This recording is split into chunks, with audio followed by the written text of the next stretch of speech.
Now that we've talked through the theorem for the mean value theorem, we want to be able to demonstrate showing what the hypotheses are and that they are met, so that we can then go through the algebra of looking for the C's that would make sense for the conclusion.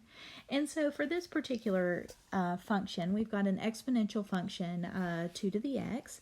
And so when we're looking at the hypotheses, we're asking ourselves, is it continuous and differentiable on a particular closed interval? Well, this function here, since it's an exponential function, the domain is all reals, it's defined everywhere, and it's everywhere both continuous and differentiable. So certainly when we're looking at just the subset of that small interval, it's both continuous and differentiable. And so we have that f is continuous on the closed interval 0 to 3, and it is differentiable, so f is differentiable on the open interval 0 to 3. Okay, so once we have the hypotheses are met, we're going to be starting to look at the conclusion. And for the mean value theorem, the conclusion equation that we have is that we have f prime of c, that would be the slope of the tangent line, is equal to this difference quotient, which is the slope of the secant line. So f of b minus f of a over b minus a. So I'm remembering slope of tangent equals slope of secant so that I know how to set this problem up. And I know what the b and the a are, and so that right hand side there is going to just be a number, and so I need to be looking for a value c where the derivative is equal to a particular number. And so if I'm talking about the derivative, I need to take the derivative. So f prime of x here would be the derivative of this exponential base 2 has the extra constant natural log of the base there, so natural log of 2 that's out front, and then it's just a copy of itself, 2 to the x. So there's the derivative, and we can also compute the difference quotient. So we'd have f of the b is 3, so we'd have f of 3 minus f of a is 0 over 3 minus 0.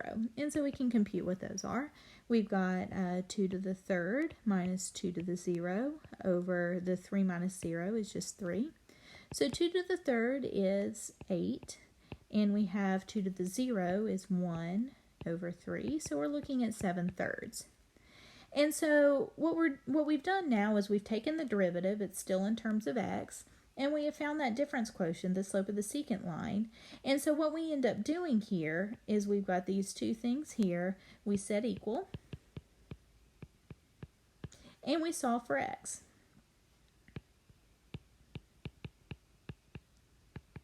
Of course, we're going to have to verify that whatever we solve for is in the interval. Otherwise, we'll have to throw out any that aren't.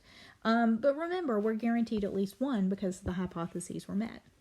So here's what we have when we set the two equal to each other. That isn't what we have. Let's try this again. My copy skills aren't good. 7/3 was what our difference quotient was. And so we've got the natural log of 2 times 2 to the x is equal to 7/3. All right, now when we try to solve for x, we see that x only appears once. It's on the left-hand side, and it's in the exponent. So we've got to start working our way to the x. And so first and foremost, even though it looks awfully ugly, natural log of 2 is simply a number. And so we've got just a number times 2 to the x, so we want to first get rid of that number out front. So we would divide both sides by natural log of 2, or we could also think about multiplying each side by the reciprocal, so 1 over natural log of 2. So that's where we would get this 7 over the 3 natural log of 2. And you know, before going any further, notice that we have a constant multiple and then we have that natural log. We can actually go ahead and bring that exponent, or that 3 that's the constant multiple up front, and it would end up being natural log of 2 to the third there then. So we're looking at 2 to the x is equal to 7 over natural log of 2 to the third is 8. Okay, so that keeps our fraction fairly simple, or at least as simple as it can be, before I'm going to start making this complicated. To undo this exponential, we're going to need a logarithm, and we're going to need to use the logarithm that's of the same base. So the base for the exponential is 2, so we're talking about log base 2 of each side to be able to get x by itself. So we're looking at log base 2 of 7 over natural log of 8. And so that's what that gives us. The log base 2 of the 2 to the x is simply the x there on the left-hand side. And then we've got this log base 2 of 7 over natural log of 8. Now, technically speaking, that's a number, and so that could be an answer if we could verify that it is in the interval that we want. And remember, that interval that we have was the 0 to 3 was our interval. Okay, and so we need to be able to plug this into our calculator just so that we can get a numeric value for it, but our calculator doesn't typically have, or a pretty basic calculator doesn't have a log base 2 button, whereas it would have a natural log button. And so what we can do is use a change of base formula so that we can get this into something that we could plug into a calculator. So I want to switch the base to something that my calculator would use or would have as an input value. And so typically calculators might have log base 10 or a natural logarithm, so log base e. But natural log is it's easier to write and it's more common here for math, and so we're going to switch to the natural logarithm. So for our change of base formula, what we have there is just this logarithm that's base 2 becomes a fraction of logarithms, each with base e, because I chose natural log. So now, natural log of what on the top and the bottom? Well, the old base was 2, and so it becomes natural log of that old base 2 in the bottom, so natural log of 2. And then in the top is the natural log of whatever the old logarithm was taking the logarithm of.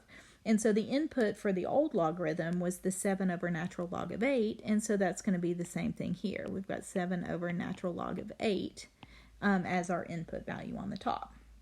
So I guess technically speaking now we have something we could plug into our calculator, but again we could make this look slightly nicer by seeing that we have the natural log of a fraction and utilizing logarithm rules. We'd have then the natural log of the top of the fraction minus natural log of the bottom of the fraction, which itself is a natural log of 8.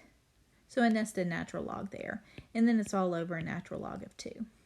And so you could take your calculator to figure out what this value is, but I'll tell you it's approximately the 1.75, which does in fact fall in the open interval 0 to 3, and so that would be our C value here in a nice clean way.